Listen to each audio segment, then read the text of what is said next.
Dobar den učenici, dobrodojdovte na časot po biologije za 8. oddelenje. Ja sam profesor Netka Dimovska od osnovno-to opštinsko učilište Maršal Tito Strumica.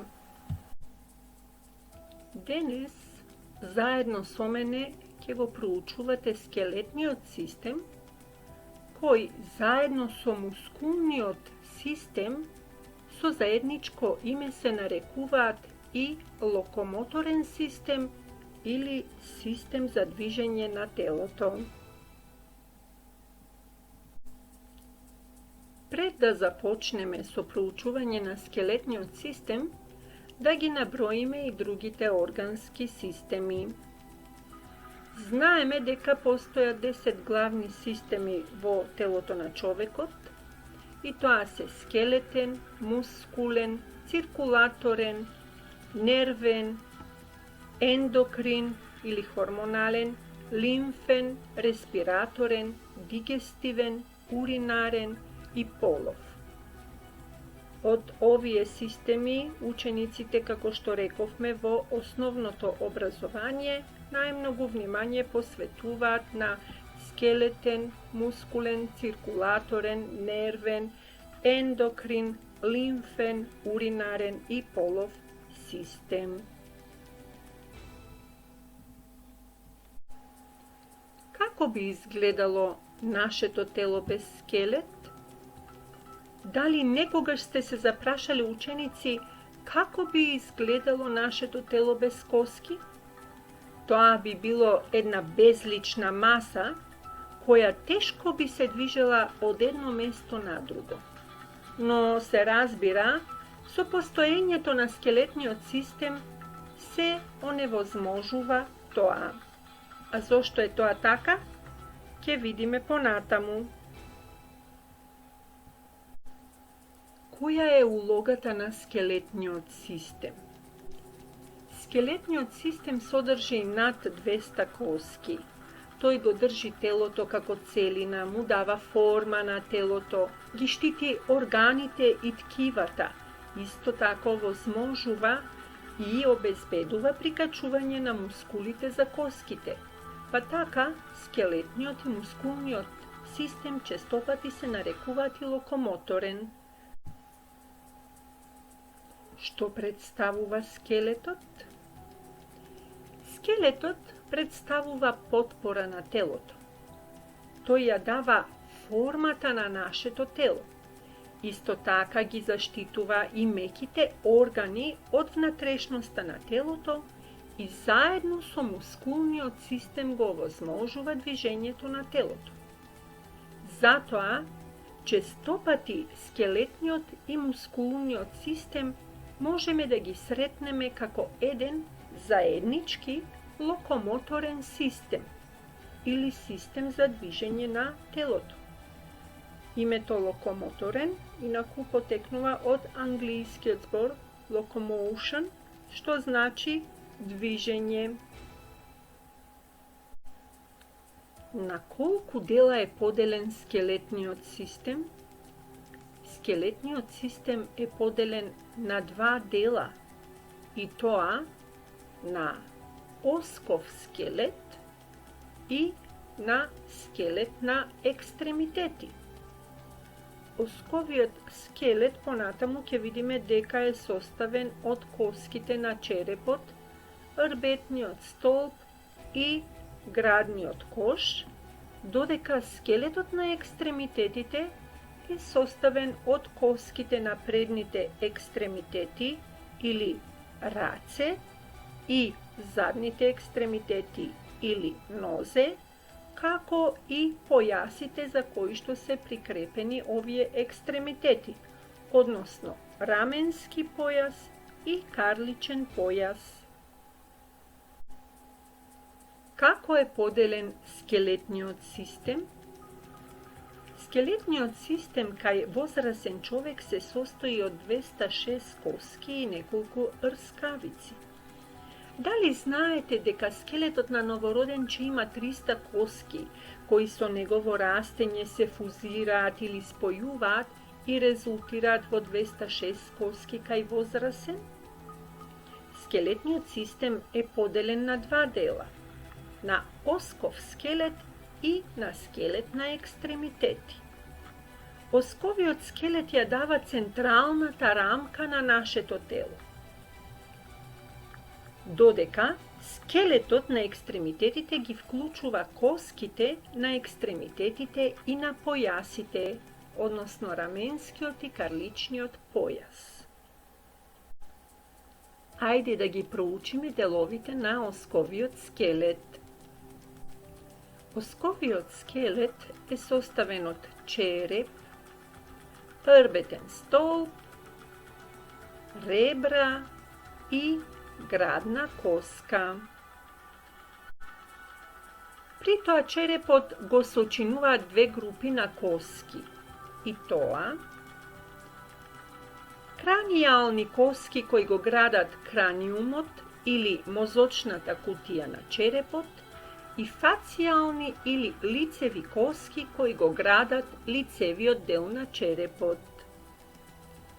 Рбетниот столб, како дел од осковиот скелет, има три главни функции. И тоа го штити рбетниот мозок кој е сместен во каналот, ја прикрепува и поддржува главата и служи како место за прикачување на ребрата. Рбетниот столб има форма на латинската буква S и содржи 26 коски наречени прешлени. Секој прешлен има централна празнина, наречена неврален канал, низ кој минува рбетниот мозок или така наречена нервна врвка. Рбетниот столб е поделен на 5 региони, и тоа цервикален или вратен регион со 7 вратни прешлени, потоа торакален или граден регион со 12 градни прешлени, лумбален или слабински регион со 5 слабински прешлени, сакрален или крстен регион со 5 крстни прешлени и кокцигеален или опашен регион со 4 до 5 опашни прешлени.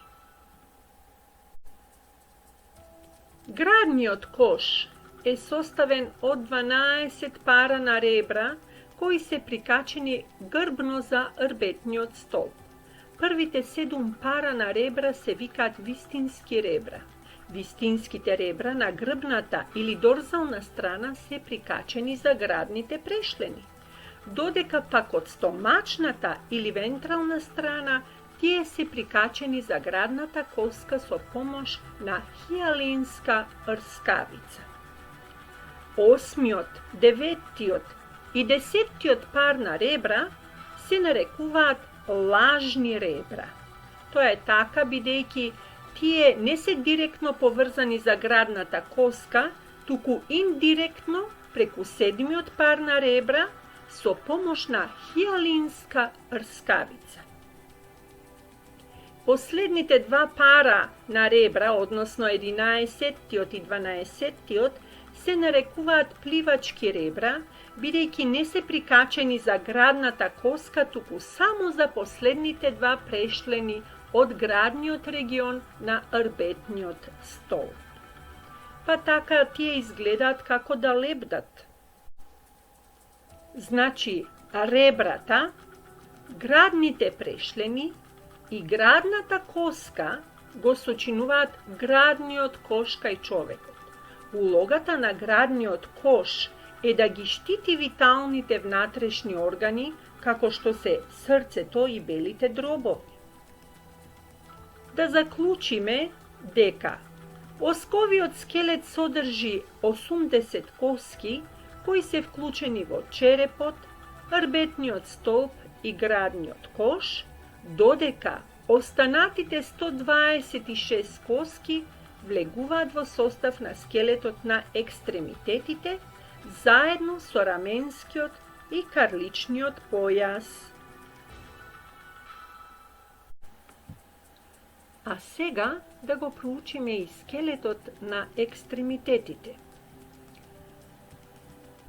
Рековме дека скелетот на екстремитетите, поготово на предните екстремитети, е познат како коски на раката, во чиј состав влегуваат надлактица, лакотна коска, палечна коска и коски на дланката. Во склоп на раменскиот појас пак влегуваат две коски – клучна коска и лопатка.